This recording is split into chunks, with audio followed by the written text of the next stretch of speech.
Pues bien, buenas tardes. Iniciamos la sesión correspondiente al lunes 17 de mayo de 2021. El día de hoy agotaremos el tema de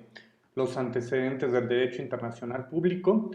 Hay temas que aún quedan en el tintero y sí me gustaría tratar de discutirlos con ustedes porque al menos estos tres sucesos que tenemos pendientes de revisión tienen que ver directamente con la construcción del orden jurídico como lo conocemos hoy en día y la construcción de las instituciones que observamos que son importantes sobre todo para el mantenimiento de la paz y la seguridad internacional. De tal modo que el día de hoy habremos de analizar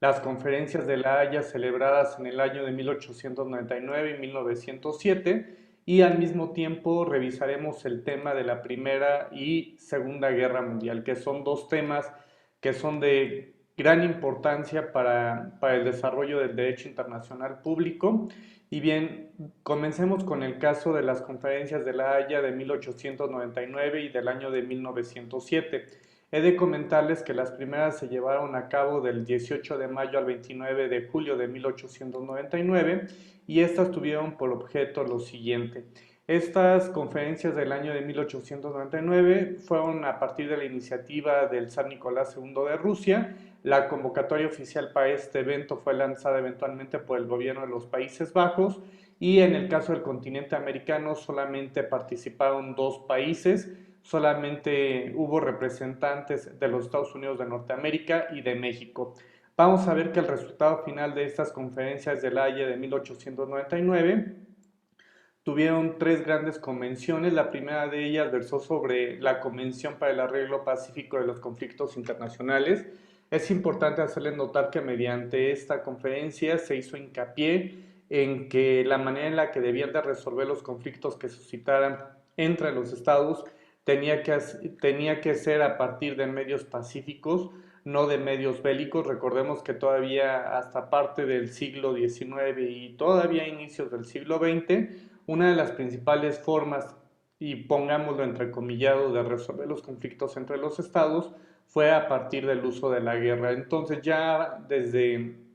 estas conferencias del Haya de 1899, pues se buscaba que en caso de que existiera algún conflicto en cuanto a la interpretación y aplicación de algún tratado, de alguna convención internacional entre los estados, se entendía que debían de ser resueltos mediante estos medios pacíficos de solución de controversia. Esto no lo hemos visto del todo, pero es importante señalar que tenemos medios diplomáticos, políticos o no jurisdiccionales de resolución de controversias, en donde los estados son los que deciden la manera en la que habrán de resolver el conflicto, y en este gran apartado pues encontramos a los buenos oficios, a la mediación, a la negociación, a la investigación, a la conciliación, como medios que sirven para tratar de resolver las controversias. Y es importante subrayar que dentro de estos medios alternativos de solución de diferencias,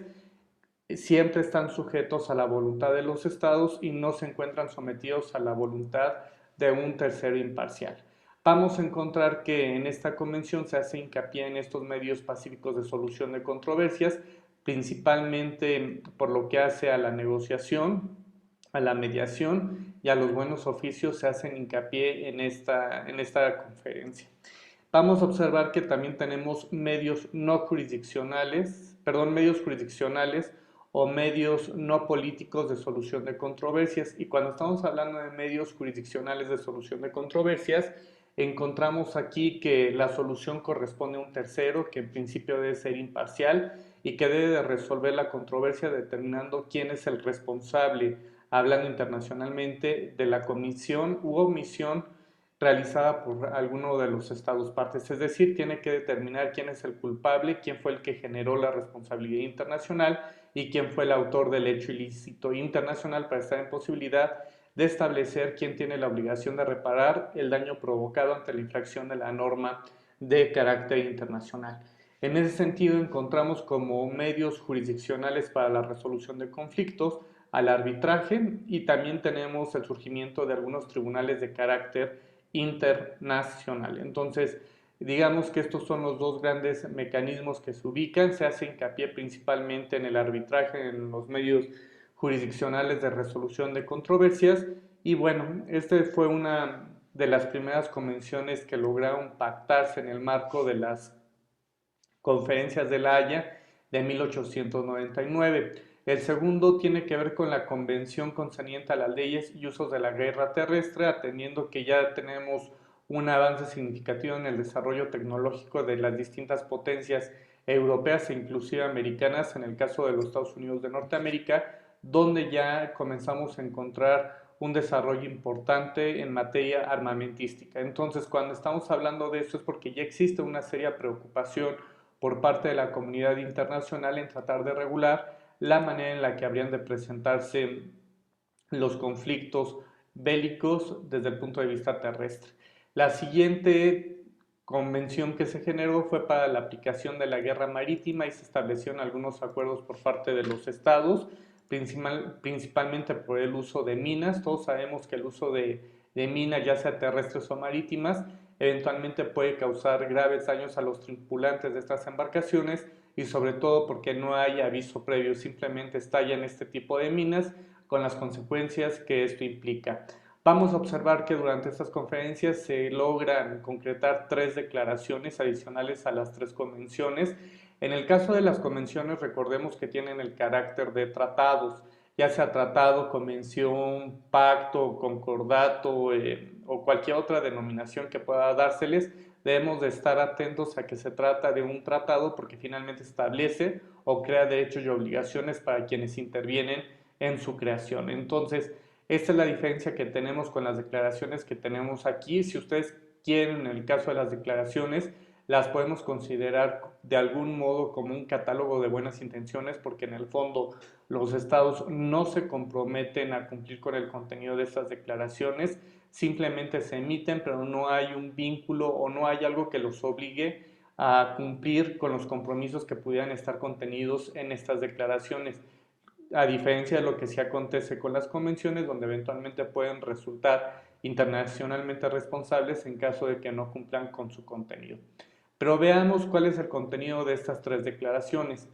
La primera de estas declaraciones tuvo por objeto la prohibición de lanzar proyectiles o explosivos desde globos o por otros medios que resulten parecidos. Entonces, vamos a observar que ya para la época se empezaban a utilizar los globos aerostáticos y desafortunadamente el uso que se les estaba dando a los globos aerostáticos que se conocieron en un primer momento pues no era justamente para fines bélicos. Entonces, servían como un vehículo para trasladar bombas y eventualmente pues generar daños a quienes estaban dirigidas. Entonces, por estas razones que surge esta declaración ante esta necesidad de que no se utilicen este tipo de artefactos para lanzar proyectiles o alguna otra clase de explosivos desde estos medios. Entonces, vamos a ver que esto empieza a tener importancia. Recordemos que todavía para este momento estamos en una naciente industria aeronáutica, realmente más que los Zeppelin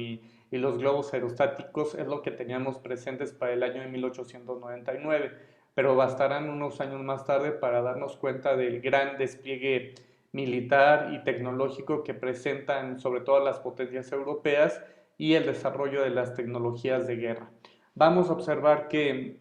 la segunda declaración que trató de tratar de aglutinar las voluntades de los estados tiene que ver con la prohibición de emplear proyectiles que tengan por único fin difundir gases asfixiantes. Y aquí no estamos hablando de otra cosa más que del uso de armas químicas. Y cuando estamos hablando del uso de armas químicas, me gustaría aquí comentarles que en el caso de las armas químicas, ya desde esta época ya se tenía una preocupación por el uso que podía dársele este tipo de armas. Todos sabemos las consecuencias que tiene el uso de este tipo de armas en el mundo actual. Si no, veamos en el caso de Siria y realmente cuando estamos hablando de armas químicas, estamos hablando que su poder destructivo y de sufrimiento para las personas que mueren porque se utilizaron este tipo de armas, pues se prolonga en el tiempo. Entonces lo que se buscó a través de esta segunda declaración fue en la medida de lo posible prohibir el uso de este tipo de armas por las consecuencias que tienen las personas. Recordemos que también en el caso de las armas químicas el principal problema al que nos enfrentamos es que son relativamente baratas de producir y que en el fondo pues el daño que se provoca a la población es importante, es significativo. A la fecha seguimos teniendo este problema. Tenemos aún algunos países que hacen uso de este tipo de armas y si no hemos tenido al menos a la vista algunas imágenes muy fuertes, sobre todo en Siria, en donde se han utilizado todavía este tipo de armas y el problema que se tiene con este tipo de armas es que a veces las personas no mueren de manera inmediata como si acontece, por ejemplo, con una bomba atómica. Entonces a veces el sufrimiento de las personas se puede prolongar, pueden ser minutos, pueden ser horas o pueden ser días, las consecuencias que puede traer el uso de este tipo de armas, porque imagínense, queman a veces el aparato respiratorio, es decir, las vías respiratorias son las primeras que se afectan, además del daño cerebral que pueden provocar cuando son inhaladas este tipo de sustancias químicas y pues está latente esta situación de que los efectos que pueden provocar este tipo de armas en el cuerpo humano pueden prolongarse y ya dependerá de la resistencia del cuerpo de cada uno, ¿no? Pero pues ahí está. También tenemos esta prohibición para que, en el caso de la tercera declaración, también hubo una prohibición para que no se usaran cierto tipo de balas o que simplemente pudieran causar un daño en el cuerpo humano, que lo pudieran aplastar o pudieran generar como estas balas expansivas que se disparan y que uno pensaría que el daño puede ser menor, pero no, el problema es que cuando llegan e impactan, por ejemplo, en el cuerpo humano, pueden tener consecuencias graves para el cuerpo de la persona porque lo pueden hacer reventar en mil pedazos. Y esto quizá en el exterior no se vea, pero por dentro, cuando llega el impacto de la bala, pues ahí tenemos las consecuencias que tiene para el ser humano la utilización de este tipo de armamento militar.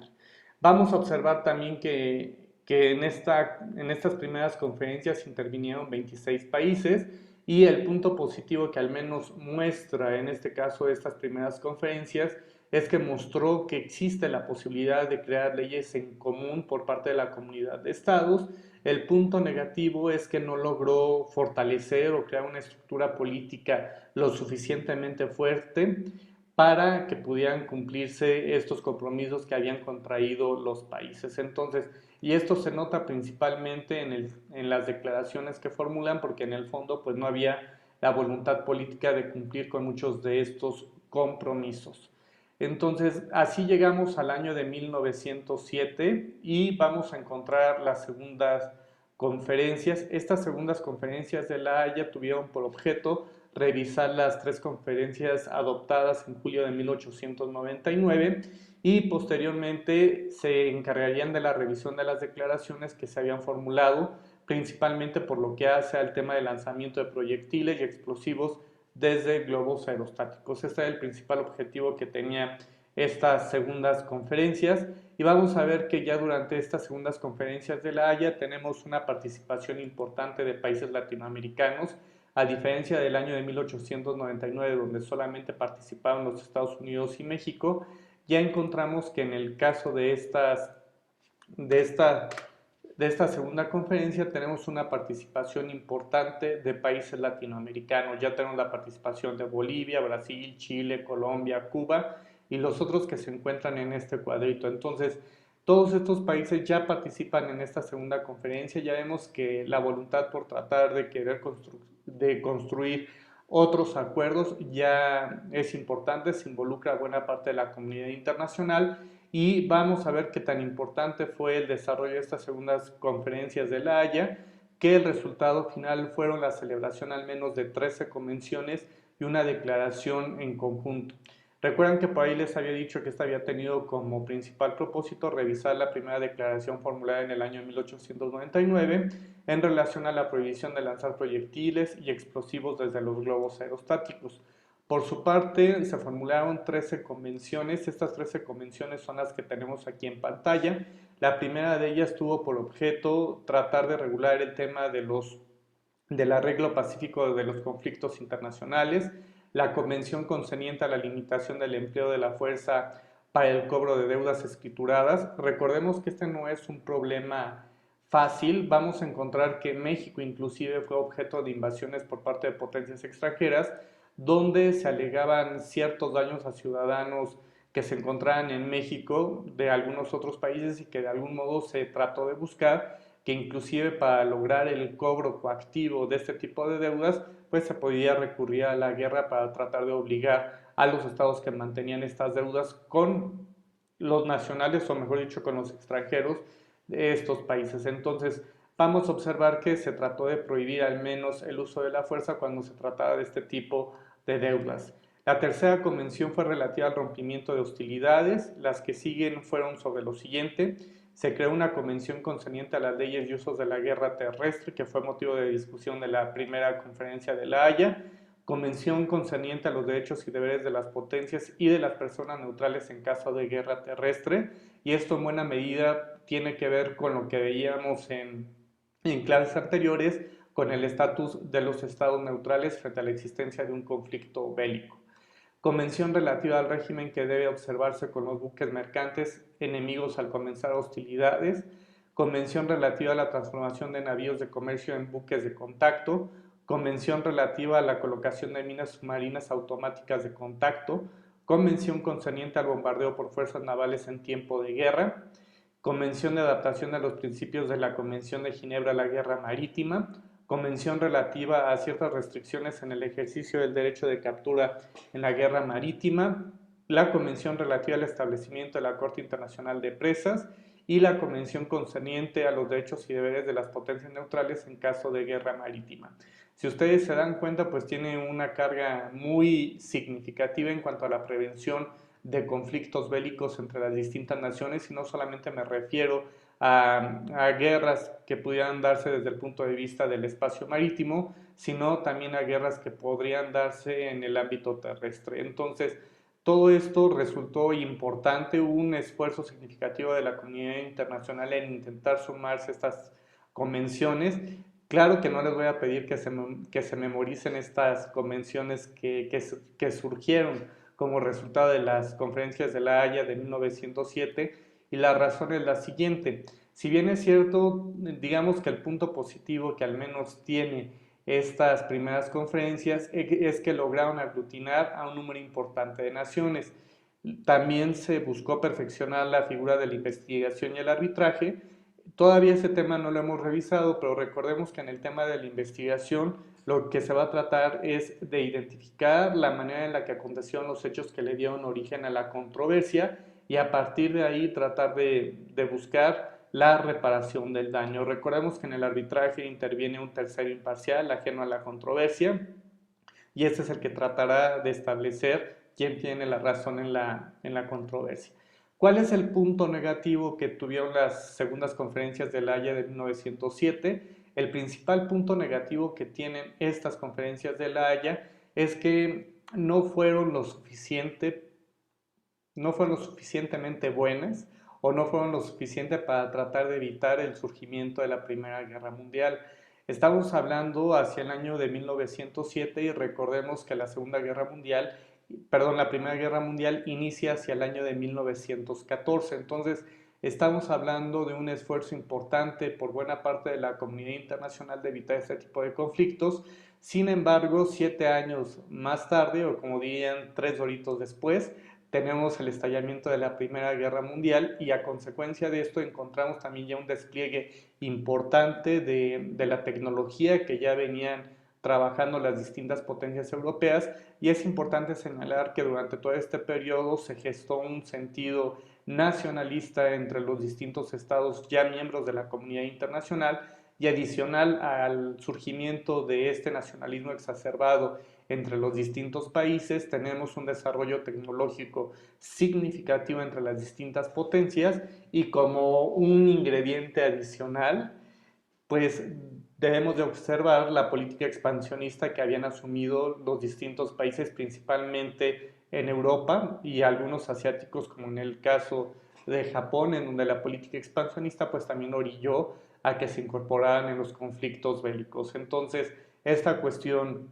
no es nueva. La razón del por qué no tendrían que aprenderse todos estos convenios o todas estas convenciones que se generaron en el año de 1907 es porque en el fondo no tuvieron el impacto necesario para tratar de evitar las hostilidades entre los distintos países que participaron durante la Primera Guerra Mundial. Así vamos a llegar a uno de los conflictos que seguramente ya todos hemos visto en nuestras clases de historia universal, y así llegamos a la Primera Guerra Mundial. En la Primera Guerra Mundial, como les comentaba hace un momentito, tenemos una serie de factores que influyen de manera significativa en el desarrollo de este primer conflicto. Vamos a observar que encontramos ciertos antecedentes de carácter histórico, podemos encontrar antecedentes de carácter económico que son los que dan pie justamente al surgimiento de la Primera Guerra Mundial. Algunos ya los hemos señalado. El primer pretexto que se tomó para el surgimiento de esta Primera Guerra Mundial fue el asesinato de Francisco Fernando de Austria, y vamos a observar que detrás del movimiento que estuvo ejecutando o simplemente preparando el atentado en contra de Francisco Fernando de Austria estuvo esta organización a la cual se le denominó la Mano Negra, y bueno, esta se encargó de la organización del atentado en contra de Francisco Fernando. Y bueno, vamos a ver que su objetivo era la unión de todos los territorios habitados por los serbios. Esta zona tradicionalmente de Europa ha sido un polvorín, siempre han estado en un constante conflicto, y veamos que esto fue lo que desencadenó la Primera Guerra Mundial. Si bien es cierto, ya existían hostilidades entre las distintas potencias europeas, esto fue el pretexto, digamos, ideal o perfecto para que iniciaran las hostilidades entre las distintas potencias europeas. Dentro de los antecedentes históricos que encontramos que dan origen a la Primera Guerra Mundial, pues tenemos el militarismo como una de las políticas que enarbolaron muchos de los países o muchas de las potencias europeas, y la carrera armamentista de Alemania, de Austria y de Gran Bretaña se hizo patente. Entonces, esto se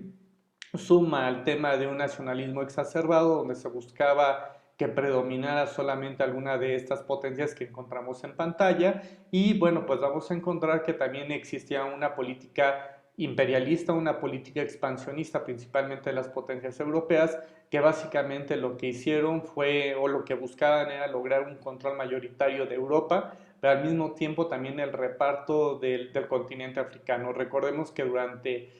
prácticamente toda la mitad del siglo XIX y a inicios del siglo XX, pues prácticamente todas las potencias europeas se repartieron en el continente africano. Y bueno, no es casualidad que en muchos países africanos domine alguna de las lenguas europeas debido a la dominación que ejercieron buena parte de las potencias europeas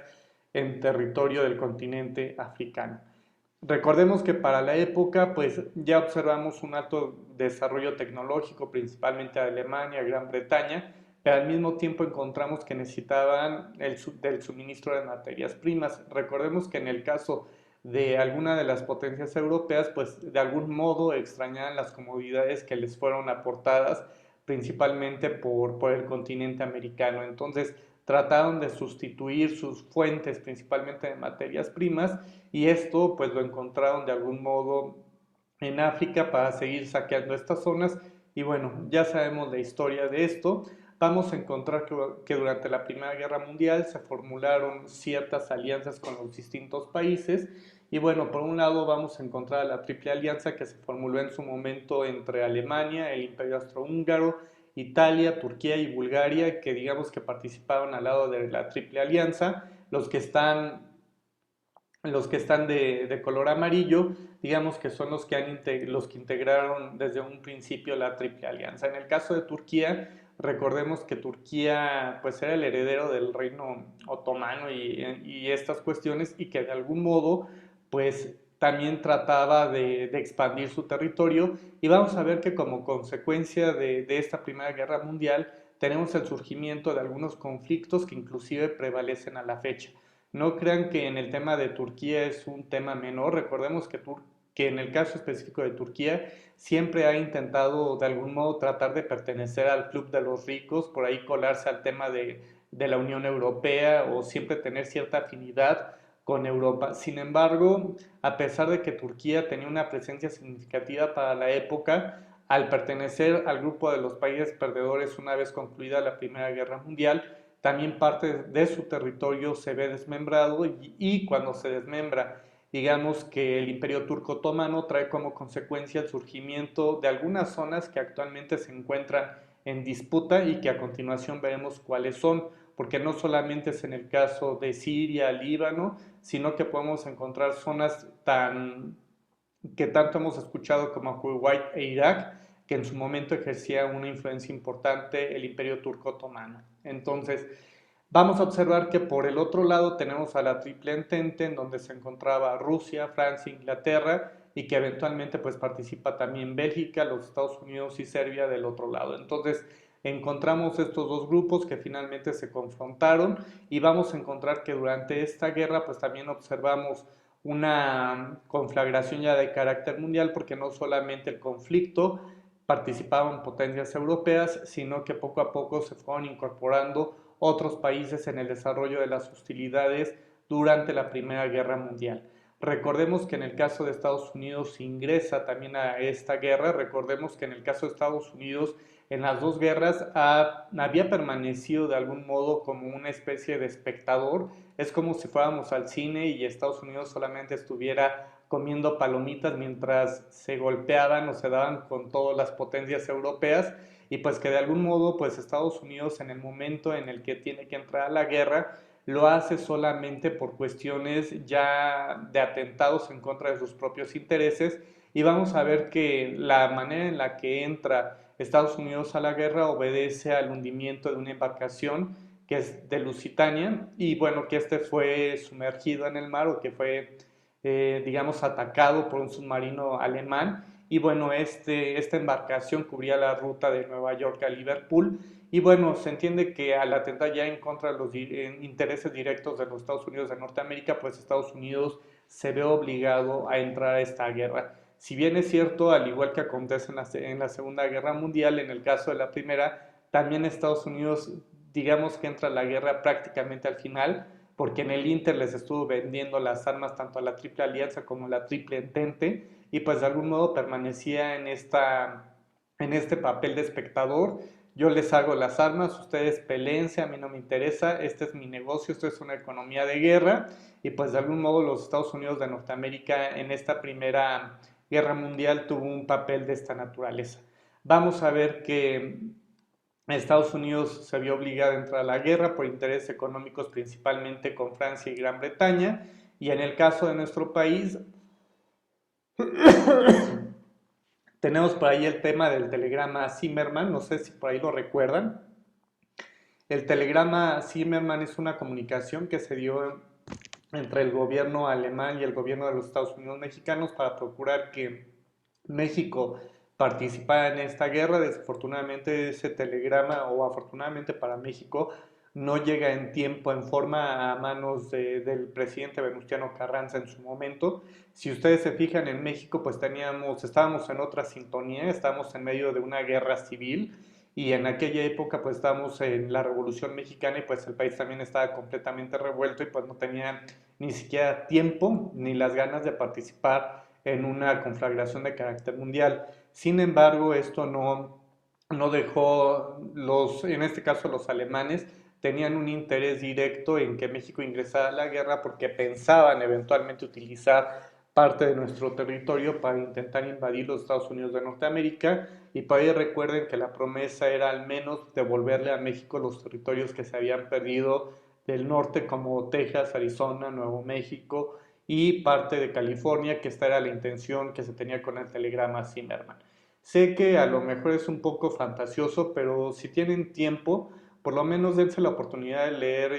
el libro, creo que se llama así, el telegrama Zimmermann, se llama así la obra. Si tienen alguien por ahí tiempo de hacerlo, hágalo. Quizá tiene muchos elementos de fantasía y algunas cosas, pero desde el punto de vista histórico resulta interesante revisar la manera en la que se trató de entablar esta comunicación con la representación del gobierno de México, y la disyuntiva ante la que se enfrentaba también el gobierno eventualmente de Venustiano Carranza para participar en las hostilidades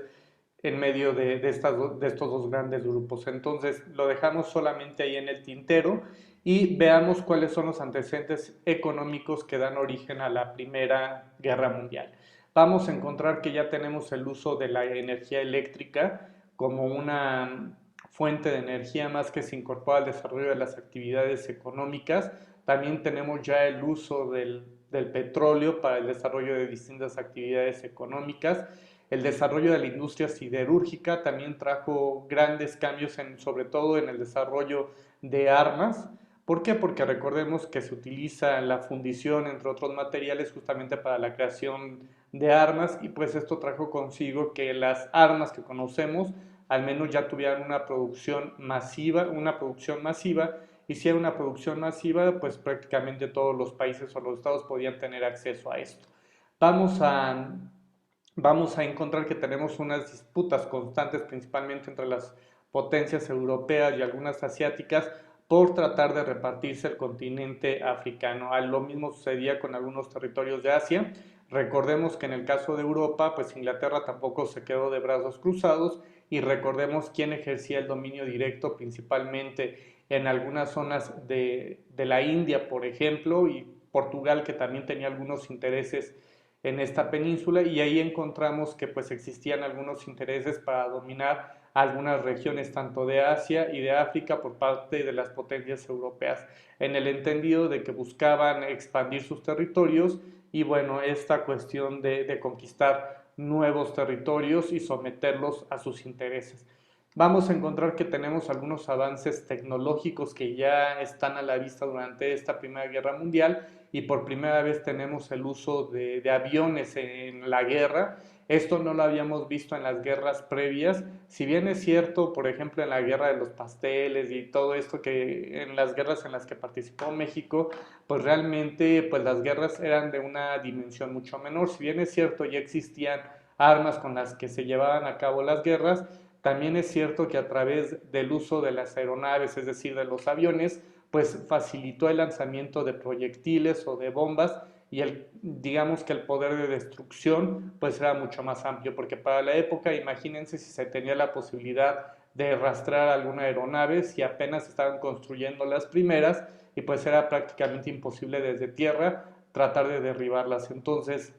vamos a encontrar que durante esta Primera Guerra Mundial, digamos que se hace gala de estos nuevos inventos, y se hace patente porque las distintas potencias europeas no las usan justamente con fines pacíficos, sino que lo hacen directamente con la intención de destruir. También observamos que se empiezan a utilizar submarinos, pasa lo mismo que con los aviones. ¿Cómo los detectamos? No hay radares suficientes para la época para tratar de identificar la existencia de estos submarinos o saber quién, cómo, cuándo y dónde nos estaban observando, por ejemplo. Vamos a observar que durante esta época también existió un desarrollo importante en cuanto al uso de gases venenosos. Por ahí esto se dio prácticamente durante la primera mitad del siglo XX, pero el uso de las armas químicas ya se estaba empezando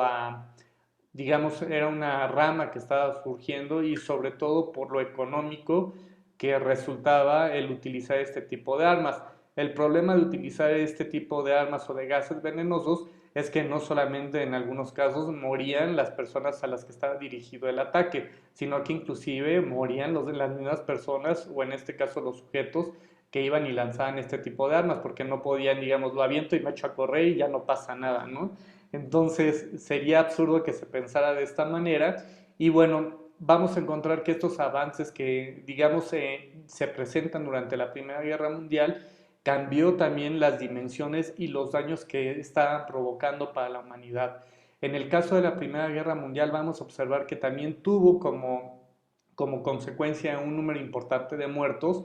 y bueno, cosa que no se había visto también en las guerras previas. Entonces, no olvidemos incluso el nombre que se le asignó en un primer momento a la Primera Guerra Mundial. Recordemos que se le conoció como la Gran Guerra porque no se había conocido otra que tuviera este tipo de dimensiones y que hubiera tanta gente que hubiera muerto durante la época, y por esta razón es que también se le denominó de esta manera. Vamos a encontrar que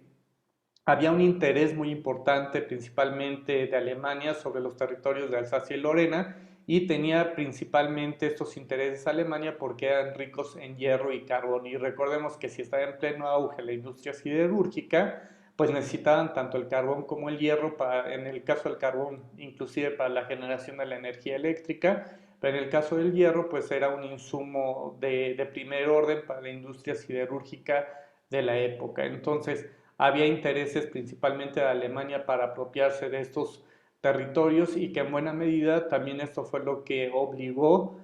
a entrar a Alemania a esta Primera Guerra Mundial. Vamos a observar ahora cuáles son las consecuencias que tuvo esta Primera Guerra Mundial. Vamos a observar que existieron amputaciones territoriales y esto implica necesariamente que varios de los países tuvieron que dividirse. En el caso del Imperio Ruso, tuvo que dar en su momento salida a la creación de los países de Finlandia, Estonia, Letonia, Lituania y Polonia, digamos que salen de su esfera de control del Imperio Ruso una vez concluida la Primera Guerra Mundial, y vamos a encontrar que también en el caso de Alemania, pues tenemos el tema de Alsacia y Lorena, y derivado de que se pierde la guerra por el Imperio Austrohúngaro, también vamos a encontrar que se pierden o se tienen que conformar estos tres países que tenemos en pantalla y se crea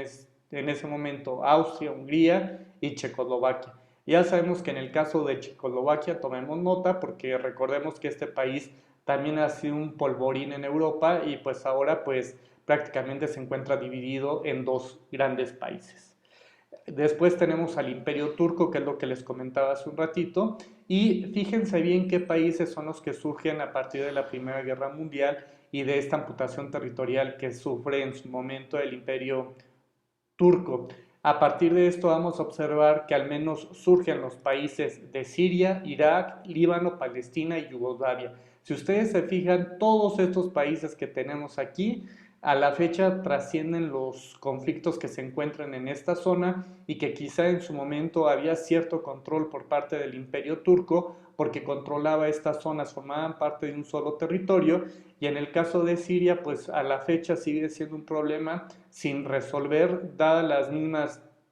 características del lugar y por las luchas intestinas que aún se mantienen en el caso de Siria. En el caso de Irak ya sabemos, digo, ya está por demás explicarles en este aspecto las consecuencias que trajo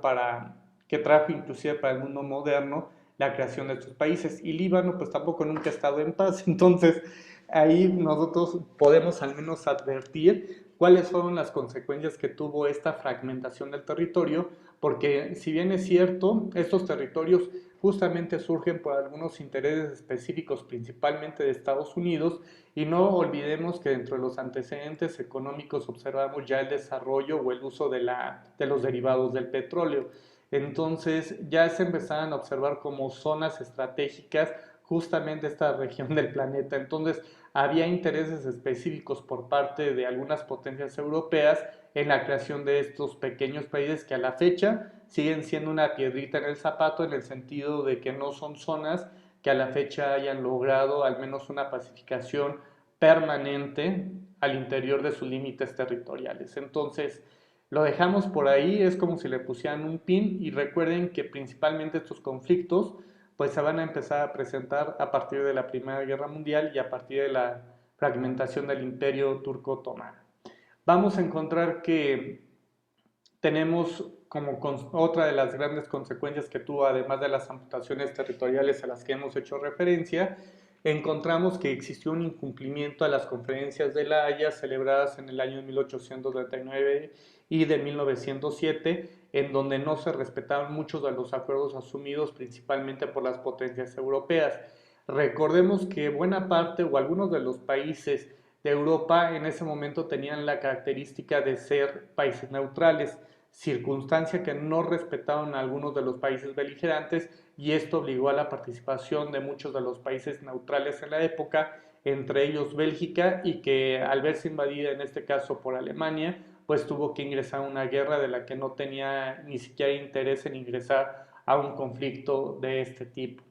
Vamos a observar que otra de las consecuencias que trajo la Primera Guerra Mundial fue el equilibrio europeo. Ya lo vimos desde los tratados de Utrecht y todo esto que ya hemos revisado, esta idea del equilibrio, digamos, esta tolerancia entre las distintas potencias europeas. Sin embargo, con la Primera Guerra Mundial esto se rompe por completo, y esto se debió principalmente a las políticas expansionistas, al nacionalismo exacerbado que se presentaba en las principales potencias europeas, y que bueno, esto trajo como consecuencia el rompimiento de las relaciones de buena parte de los países de Europa.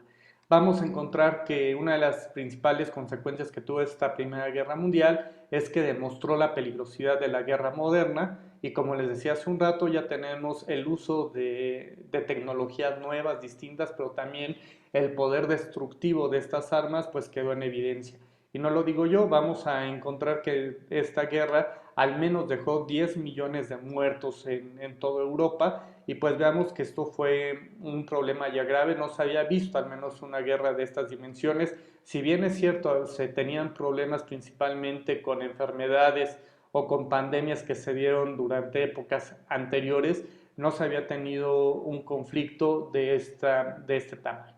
Vamos a encontrar que derivado de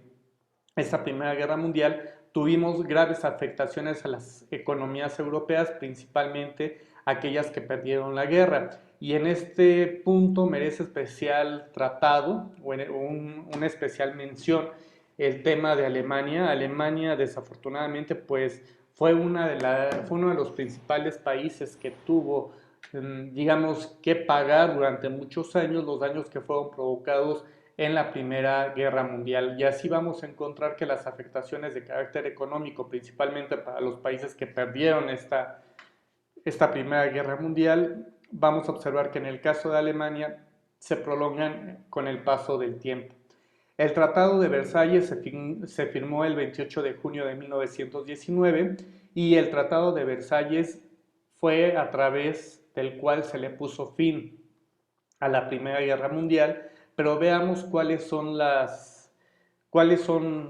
fue este clausulado de este tratado y fíjense bien ya aquí quienes intervienen. Si ustedes se fijan, tenemos aquí a todas las potencias aliadas, que digamos hasta Guatemala andaba por aquí, andaba en estos relajos. México evidentemente no participó en estas hostilidades por el tema que teníamos en nuestro país, pero todos estos países sí participaron en su momento, por lo que hace para la celebración del Tratado de Versalles. Y aquí solamente les quiero comentar lo siguiente. En el caso de Alemania se le impusieron ciertas cláusulas que fueron terribles y a continuación vamos a ver por qué considero que tienen esta naturaleza de terribles. De algún modo, digamos que los compromisos y las obligaciones que se le impusieron a Alemania a través del Tratado de Versalles, claro está que no justifico la actuación de Alemania, que quede claro. Solamente lo que trato de decirles aquí es que las condiciones que le impusieron a Alemania, pues prácticamente dejaron a Alemania en la calle y en una situación verdaderamente deplorable. Entonces, esto lo único que provocó fue que se convirtieran en agentes catalizadores para generar al interior de Alemania todo, o que fue el caldo de cultivo perfecto para el nacionalsocialismo promovido por Adolfo Hitler. Entonces, ahorita vamos a tratar de revisar el por qué les comento esto. Vamos a ver que en cuanto a las cláusulas militares que se le impusieron a Alemania, fue entre ellas la supresión del servicio militar obligatorio. Y esto implicaba que ya no fue obligatorio el servicio militar en Alemania para evitar que se armara nuevamente a Alemania y que buscara una nueva conflagración de carácter mundial, como ya lo hayamos visto. También se le prohibió a Alemania la construcción o fabricación de materiales de guerra. Se le impuso a Alemania que redujera el número de integrantes de su ejército, que pasó de la noche a la mañana de 100.000 a solamente 4.000 oficiales. Se le impuso a Alemania que entregara el material militar y la flota de guerra y además, bueno, esto fue lo que se le impuso a Alemania. Veamos en cuanto a las cláusulas territoriales, ya vimos que hubo una delimitación de las nuevas fronteras europeas, ya vimos que varias de las potencias que perdieron esta Primera Guerra Mundial pues vieron, digamos que dividirse sus respectivos territorios. Vamos a observar que se tuvieron que hacer grandes concesiones principalmente a las potencias vencedoras y bueno, esto trajo como consecuencia una nueva división de la política europea. A continuación les voy a mostrar un mapita que tengo aquí en pantalla para que vean todo lo que implicó justamente el concluir la Primera Guerra Mundial, porque desde el punto de vista territorial debemos de observar lo que trajo como consecuencia para los países participantes. Vean esto que tenemos aquí en pantalla. Esto ya de algún modo lo revisamos ahorita en el mapa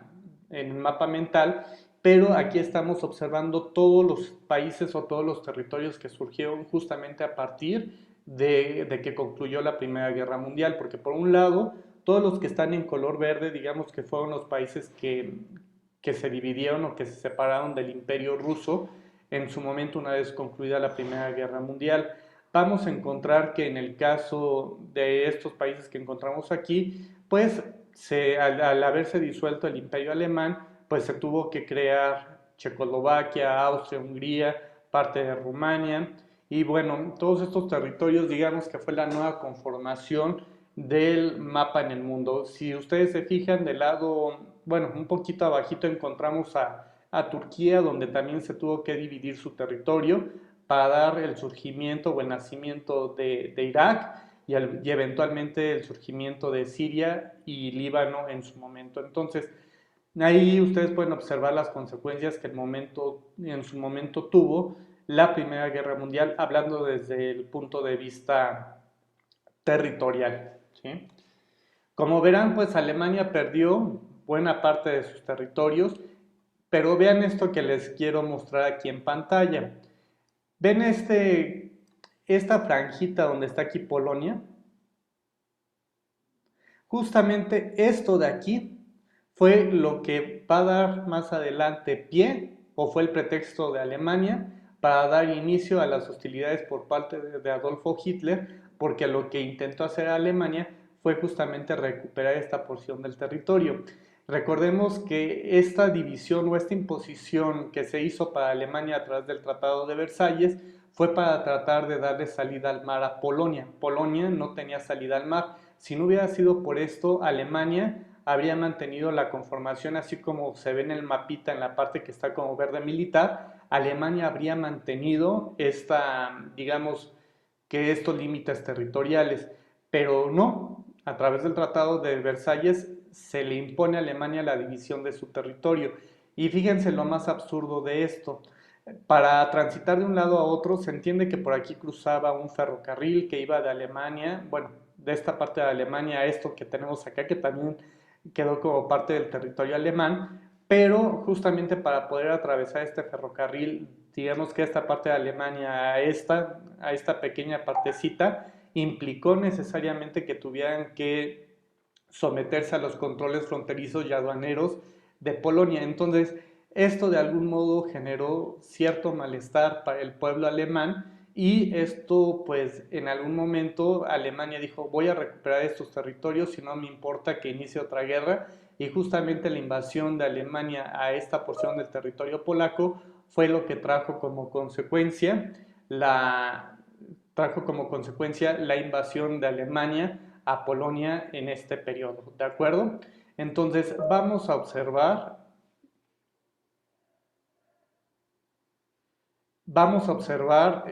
denme un minuto por favor.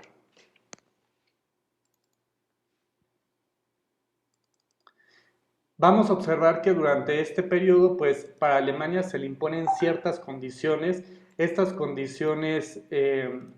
un segundito. Ay, es que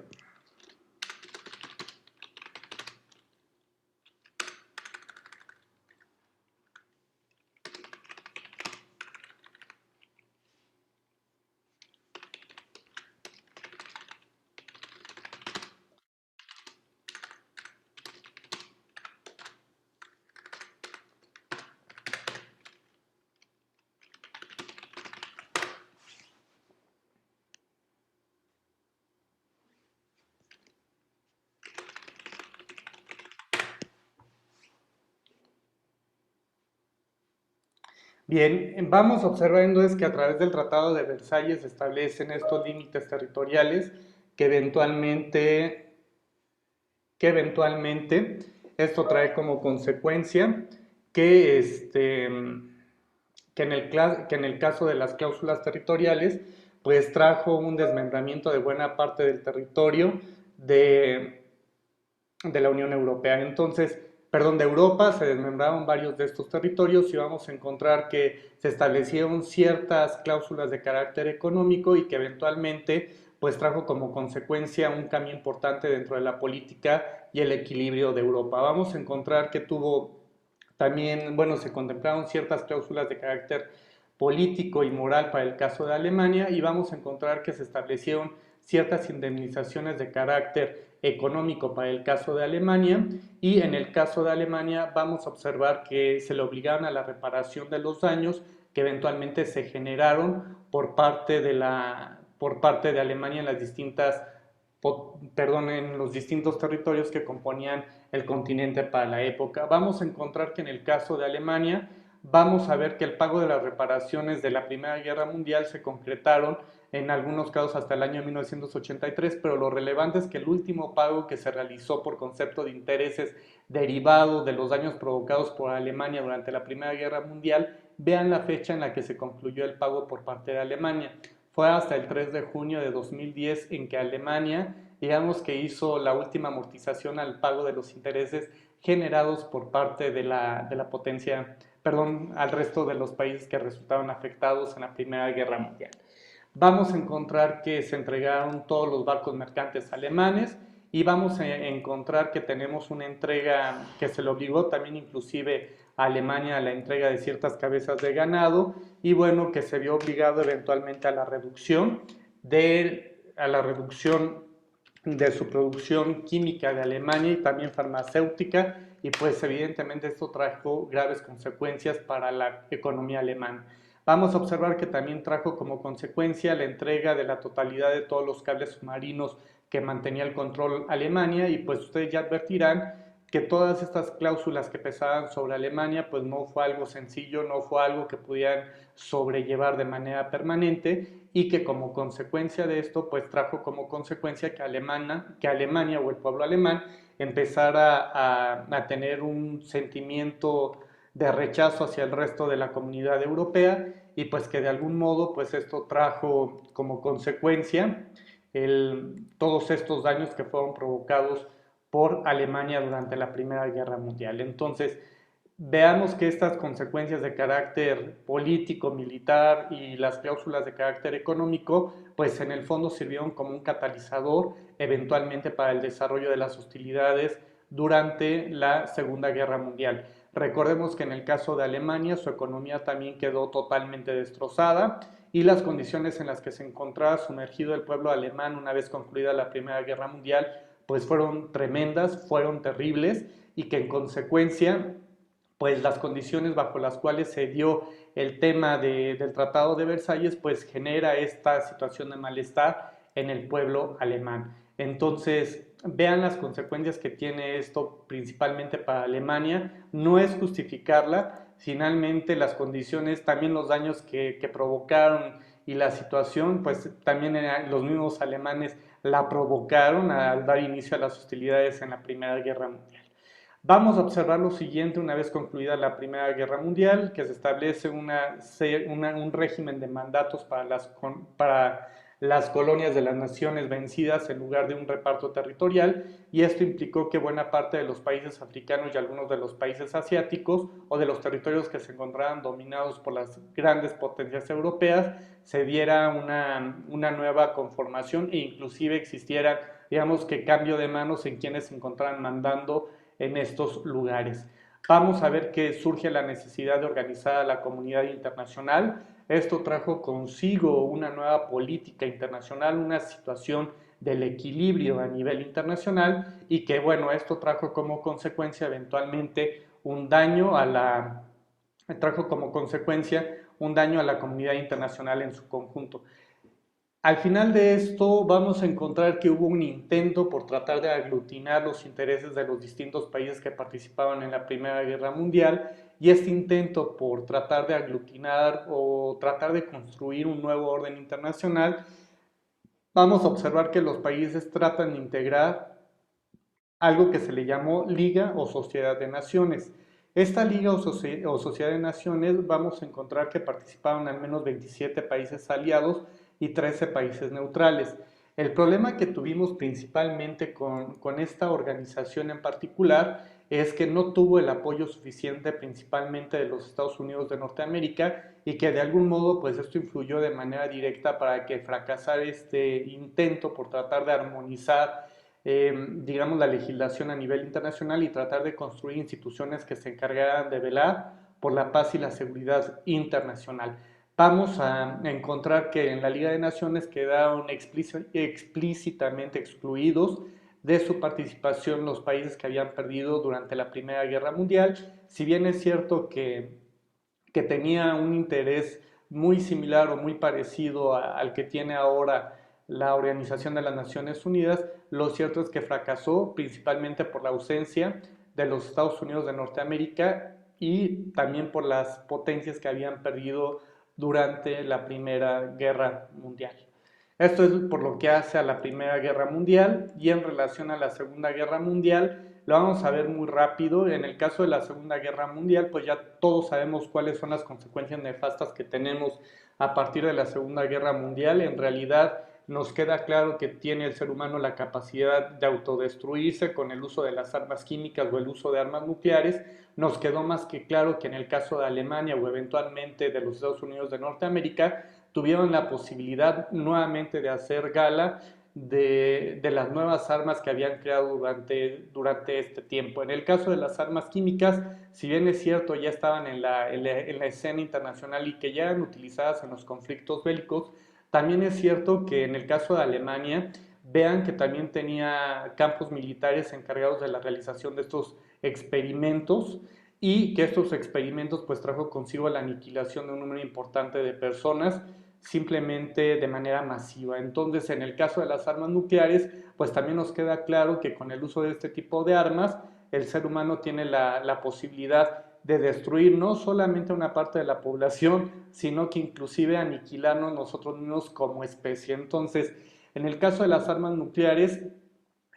no sé si fue por buena o por mala suerte, pero en esta carrera armamentística, no solamente por el diseño de la bomba de hidrógeno, no solamente estaba de por medio los intereses de Estados Unidos de Norteamérica. Recordemos que esto, digamos, que fue lo que le puso el punto final a este conflicto bélico, pero también es cierto que Alemania tenía serios intereses en buscar la construcción de un arma similar, o inclusive que estuvieron a punto también de construir una similar y arrojarla sobre el territorio de los Estados Unidos de Norteamérica. Sin embargo, esto no lo lograron, y pues por azares del destino lo logra en un primer momento el gobierno de los Estados Unidos de Norteamérica, con todas las consecuencias que trajo consigo el lanzamiento de estas dos bombas en Hiroshima y Nagasaki. Y bueno, todos sabemos que una vez que arroja Estados Unidos estas bombas en los territorios pertenecientes a Japón, pues prácticamente tiene de inmediato la rendición de Japón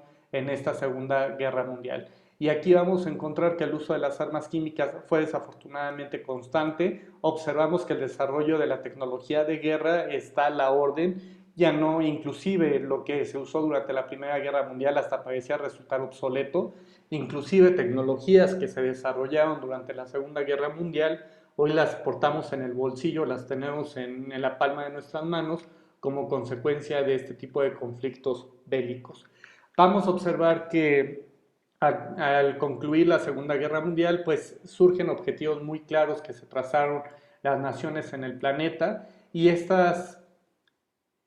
objetivos tenían que llevarse en el ámbito de las organizaciones internacionales. Y esto lo encontramos en el tema, bueno, encontramos los siguientes objetivos, que es mantener la seguridad internacional, mantener la paz. Vamos a tratar de buscar una especie de creación de algún orden jurídico internacional con supremacía estatal, que se diera prioridad al uso de la solución pacífica de las controversias, que se respetara el principio de no intervención y evitar conflictos por delimitación de fronteras. Y vamos a ver que esto va de la mano con el principio de libre autodeterminación de los pueblos, y eventualmente castigar los excesos cometidos por las potencias que conformaron el eje. Recordemos que durante esta Segunda Guerra Mundial quienes conformaron el eje pues estaba Italia, Japón y Alemania por un lado, y por el otro teníamos Inglaterra,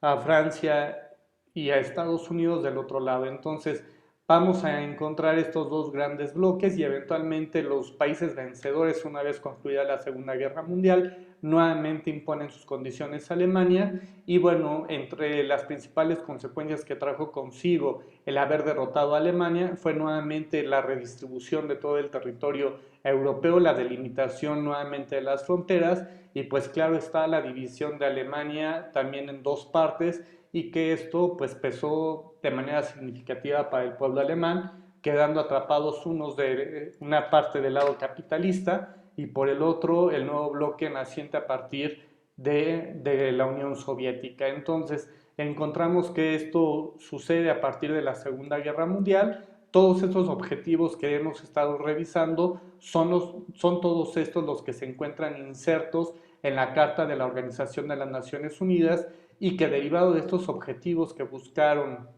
tratar de cumplir todos los países que digamos estaban del lado de Estados Unidos, Francia e Inglaterra, pues eventualmente se buscó al menos mantener la paz y la seguridad internacional mediante el cumplimiento de estos principios a los que hemos hecho referencia. Esto o estos objetivos, digamos que fueron los que impulsaron principalmente el nacimiento de la Organización de las Naciones Unidas y a diferencia de lo que había sucedido hasta antes de este conflicto bélico, pues tenemos que ahora sí se van a sumar tanto los países vencidos como los vencedores a la Organización de las Naciones Unidas. Claro está que con algunas peculiaridades, y estas peculiaridades a las que me refiero es que vean quiénes son los que integran,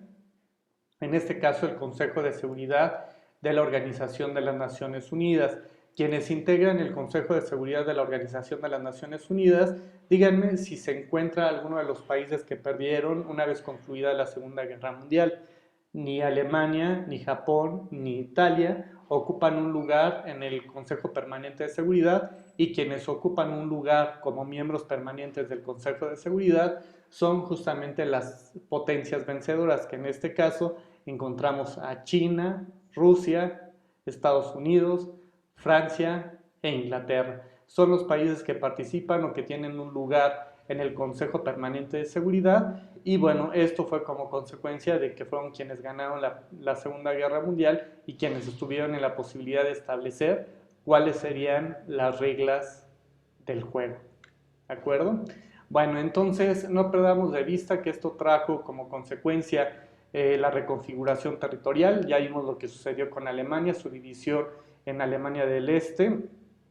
Y bueno, vamos a encontrar también que Rusia también se vio fragmentado su territorio y tuvo que dar pie al surgimiento anexa estos pequeños países que habían surgido una vez concluida la Primera Guerra Mundial. Lo único que hace Rusia de buenas a primeras es simplemente anexarse Lituania, Estonia, Letonia, Polonia del Este y Finlandia y lo hace por la fuerza. Entonces, a partir de la Segunda Guerra Mundial, todos sabemos que el mundo tiene una nueva configuración y esta configuración, digamos que se mantiene relativamente a la fecha. Sí existen algunas variantes, sobre todo porque Rusia, sobre todo en los años 90, pues tuvo también una fragmentación de su territorio y bueno, en el caso de Alemania, con la caída del muro, pues tenemos la unificación del territorio alemán en uno solo. Entonces, vamos a observar que esto trajo grandes cambios. No perdamos de vista que apenas concluida la Segunda Guerra Mundial tenemos el surgimiento de la Guerra Fría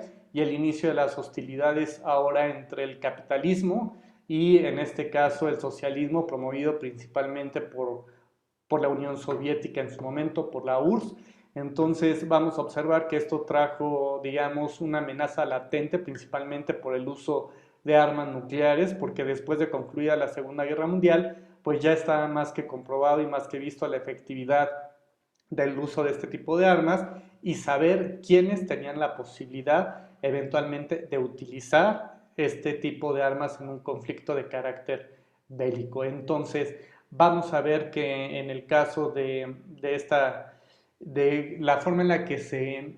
presenta la política a nivel internacional, pues trajo graves consecuencias para el resto de la comunidad internacional, porque prácticamente el mundo se divide entre el mundo capitalista y el mundo socialista que eventualmente estaba liderando Rusia. Entonces, los conflictos que se empiezan a generar una vez concluida la Segunda Guerra Mundial, Estados Unidos constantemente y esta paranoia que surgió o que se mantuvo durante un largo periodo de la historia en territorio estadounidense de que en cualquier momento podían ser invadidos por los rusos y tener ataques con armas nucleares, pues fue una constante principalmente en los años 50, en los años 60, y que bueno, afortunadamente no se dio, pero recordemos que pues Rusia de algún modo brinda protección a la revolución cubana y que derivado de esto pues existía una latente posibilidad de que existiera algún conflicto armado entre Rusia y principalmente con el gobierno de los Estados Unidos, primero por los intereses que Estados Unidos tenía en la isla y posteriormente con que pues Cuba estaba solicitando el apoyo y ayuda inmediata por parte de Rusia para que no fueran invadidos por los imperialistas yanquis. Entonces, tenemos esto. Miren, normalmente para el desarrollo de esta actividad les dejo que vayan y visiten el Museo de Memoria y Tolerancia para abordar el tema de la Segunda Guerra Mundial. Entonces, normalmente dejo este tema junto con la película del pianista. Yo sé que muchos salen deprimidos del museo y todo lo que implica el desarrollo de esta actividad, pero si tienen la posibilidad al menos de hacer el recorrido virtual, háganlo. En la página del Museo de Memoria y Tolerancia se tiene la posibilidad de hacerlo. Y un poco es sensibilizarnos todos acerca de lo que es el conflicto. Yo sé que inclusive el museo está diseñado para generar ciertos sentimientos en relación al espectador, porque casi cuando todos salimos de ahí o salimos con depresión o decimos en qué mundo es en el que vivimos, ¿no? Pero es importante que al menos tengamos esta experiencia y sepamos, porque digo, afortunadamente nosotros tenemos la dicha de vivir en un periodo, digamos, de relativa paz, de relativa tranquilidad entre los distintos países. Sin embargo, no hay que perder de vista que el uso de la guerra con fines como los que se tuvieron durante la Segunda Guerra Mundial, pues es una amenaza que se encuentra latente. Aquí Vane nos dice que casi la hace llorar y entiendo perfectamente esta situación porque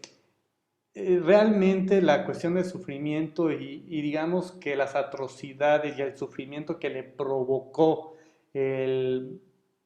en este caso los alemanes al pueblo judío, pues está en evidencia, ¿no? Y justamente por esa razón a veces no se entiende la posición tan,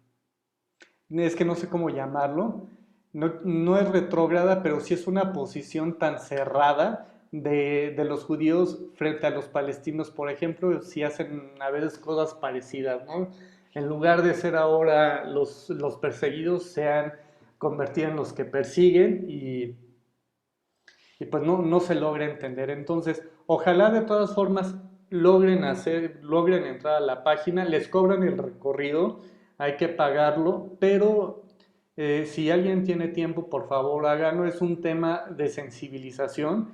por el tema que tratan y tratar de comprender el por qué surge el entramado como lo tenemos a la fecha. Si bien es cierto, nuestras instituciones que tenemos en el derecho internacional público no son perfectas porque no lo son. Sin embargo, no hemos tenido un conflicto de las dimensiones de la Segunda Guerra Mundial a partir del surgimiento del sistema de Naciones Unidas. Entonces, ojalá tengan oportunidad de hacerlo y reflexionen sobre este punto. Bueno, bueno, no sé si hasta aquí existe alguna duda y o comentario. Adelante, Leslie. Sí, buenas tardes, profe. ¿Me escucho bien? Sí. Es que sí ve que subió la clase a Classroom. Creo que no se puede ver, o no sé si yo estoy haciendo algo mal, pero me manda como a, o sea, me pide que descargue YouTube Studio y pues ya, ahí, o sea, no puedo verla, no me sale nada. ¿Alguien más ha tenido problema? ¿No? Sí, a mí también me sale error. Pero Literal, nada más dice, ay, ha ocurrido un error. dejen ver qué pasa si no sustituyo la liga, pero no debería de haber problema para poder visualizarlo porque lo subí a YouTube justamente para eso, para que no tuvieran problema. Y no lo he dejado cerrado, o sea, sí está abierto al público. ¿Ok? Dejen ver qué pasa y si no corrijo la liga para que lo puedan ver. ¿Sí? Sí, Bueno. estoy, gracias. Insisto, si tienen la oportunidad, hagan el recorrido en el Museo de Memoria y Tolerancia, aunque salgamos llorando, si es un tema que nos tiene que sensibilizar, tratar de reconocer la importancia que tiene la creación de ese tipo de instituciones como las que tenemos ahora. Y digo, no podemos dejar de lado también lo que causó Estados Unidos nada más con haber lanzado esas bombas en Hiroshima y Nagasaki, porque de un solo golpe eliminó a una parte importante de la población que vivía en esos territorios, pero pues para bien o mal, eso ya permitió al menos dar por concluido ese capítulo tan triste y atroz que tenemos los seres humanos. Bueno, con esto cerramos la parte histórica del derecho internacional y en la próxima sesión vamos a empezar a revisar la clasificación de las normas. Esto solamente lo vamos a ver en la clase del próximo miércoles, así que les pido que desempolven su clasificación de las normas perfectas, más que perfectas, menos que perfectas y toda esta clasificación, por favor, porque lo vamos a revisar en la siguiente clase. Y de algún modo este tema lo tenemos que vincular con el tema de la juridicidad del derecho internacional, porque hay quienes señalan, como ya lo hemos visto, que esta rama no es una rama jurídica, sino que se trata, lo que decíamos,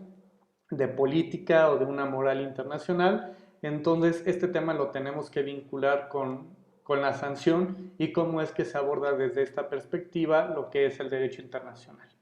Bueno, pues ahora sí, nada más dejen que les tome la fotografía y ya se pueden retirar. Denme un segundo, por favor.